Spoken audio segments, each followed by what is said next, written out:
अरे महाराज युधिष्ठिर ने पूरी तरीके से नल दमयंती की कथा सुनी। उन्होंने इस पूरे तीर्थाटन में बहुत सारी कथाएं सुनी। अर्जुन को घोषते हुए वो गंधमादन पर पहुंचे थे और वहाँ पर वो कथाओं पे कथा सुन रहे थे, वहाँ पर पहुँच करके भी और इन बिटवीन ट्रांजिट में भी। एक और कथा सुनी हमने जो कि थी जो उनको सुनाई गई वो थी ऋष्यशृंग और उनकी बेटी शांता की। उन्हें बताया गया, युधिष्ठिर महाराज ने सुना किस प्रकार से बहुत पहले प्रभु रामचंद्र के समय में महाराज दशरथ की एक बेटी हुई जिसका नाम था शांता। इस शांता का विवाह ऋष्यशृंग नाम के एक बहुत ही विशेष बालक से हुआ था जो महान तेजस्वी और प्रतापी था। जब युधिष्ठिर महाराज ने ये बात सुनी तो युधिष्ठिर महाराज ने पूछा, अरे आप कृपया शांता की बात हमें बताइए और ऋष्यशृंग की बात हमें बताइए। हम तो महाराज दशरथ के केवल 4 पुत्रों को जानते हैं, राम, लक्ष्मण, भरत और शत्रुघ्न। ये शांता कौन है और ये ऋष्यशृंग कौन है? तो उस समय वहाँ पर धौम्य और लोमश ऋषि उन्हें शांता और ऋष्यशृंग की कथा बताते हैं जो हम आपको बताएंगे। ब्रह्मा जी के एक पुत्र हुए प्रजापति जिनका नाम था विभांडक। विभांडक बहुत ज्यादा तपस्या में लीन थे अपने तपोबल को और अपने तेज को बढ़ाने के लिए। वो सुदूर जंगल में किसी से भी अज्ञात होकर के, हर किसी से अज्ञात होकर के अपनी तपस्या कर रहे थे। एक दिन वो जब नदी में अपना पानी पीने के लिए और स्वच्छ होने के लिए आए, उन्होंने देखा वहां से उर्वशी जा रही है। जैसे ही आप नाम सुनते हैं उर्वशी जा रही है, इसका मतलब आपको समझना चाहिए कि उन्हें इंद्र ने भेजा है। क्यों भेजा है? क्योंकि विभंडक की तपस्या इतनी ज्यादा बढ़ गई है, इंद्र को अपने आसन से इनसिक्योरिटी हो गई है। उर्वशी इतनी सुंदर थी, इतनी मादक थी।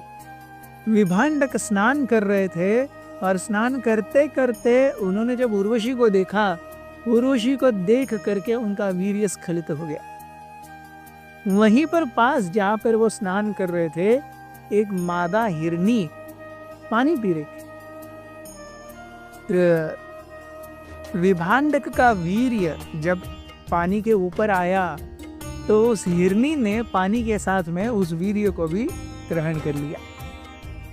कालांतर में वो हिरनी गर्भवती हुई और क्योंकि विभांडक और हिरनी का मिलन हुआ है एक तरीके से, क्योंकि विभांडक का वीर्य हिरनी ने धारण किया है, तो एक पुत्र उत्पन्न हुआ जो दिखने में तो पुरुष के जैसा था, लेकिन उसके सर पर एक हॉर्न, एक सींग था।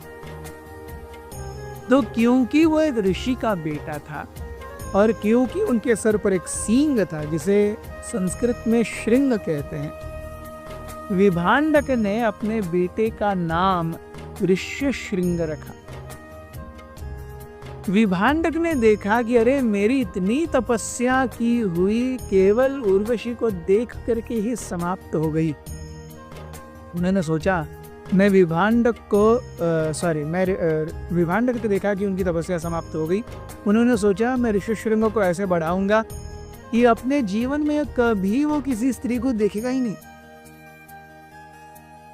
उन्होंने अपनी योग शक्ति से एक पेरीमीटर तैयार किया जिसके अंदर अगर कोई स्त्री, स्त्री मतलब ह्यूमन बीइंग, स्त्री ही नहीं, कोई हिरनी या शेरनी, व्याघ्रिणी, कोई भी मादा पहुंच जाता वो तो उसे तुरंत झटका लगता और वो वहां से बाहर आ जाता। तो एक बहुत बड़े एरिया को विभांडक ने अपनी तपस्या से फीमेल फ्री कर दिया। वहां पर मादा पक्षी और मादा कीटक भी नहीं आ सकते, पूरी तरह से मादा फ्री जोन। क्यों? वो चाहते थे कि जिस प्रकार से उनका जो तप है केवल उर्वशी को देख करके भंग हो गया, ऐसे उनके बेटे ऋष्यशृंग के साथ नहीं होना चाहिए। इसी बीच में जब जैसे विभांडक अपने बेटे ऋष्यशृंग को तैयार कर रहे थे, एक और चीज घट रही थी। हम जानते हैं कि दशरथ महाराज की कोई संतान नहीं थी, कोई बेटा नहीं था। एक्चुअली उनकी एक बेटी हुई थी जिसका नाम था शांता। दशरथ महाराज के एक बहुत ही घनिष्ठ मित्र थे जिनका नाम था महाराज रोमपाद, जो कि अंग राज्य के राजा थे। रोमपाद की भी बहुत समय से कोई संतान नहीं थी।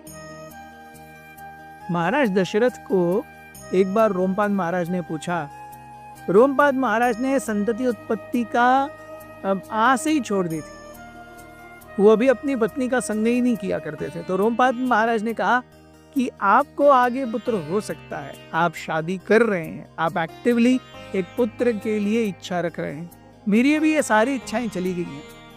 अगर आप चाहें तो आप अपनी बेटी मुझे दे दें, कम से कम मुझे एक बेटी पालने का तो सुख मिलेगा, आपके तो आगे संतान होगी।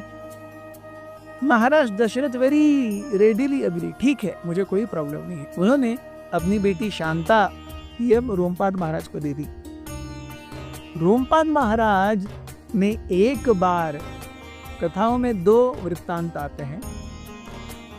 रोमपाद महाराज के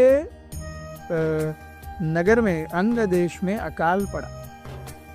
ये अकाल भी कैसा चला? अकाल चला 9 साल, एक साथ 9 साल अकाल में पूरी जो अंग नगरी थी या अंग राज्य था पूरी तरह से तबाह हो गया। एक बार उन्होंने महाराज रोमपाद ने अपने सारे मंत्रिमंडल को बुलाया और कहा कि ये क्या हो क्या रहा है।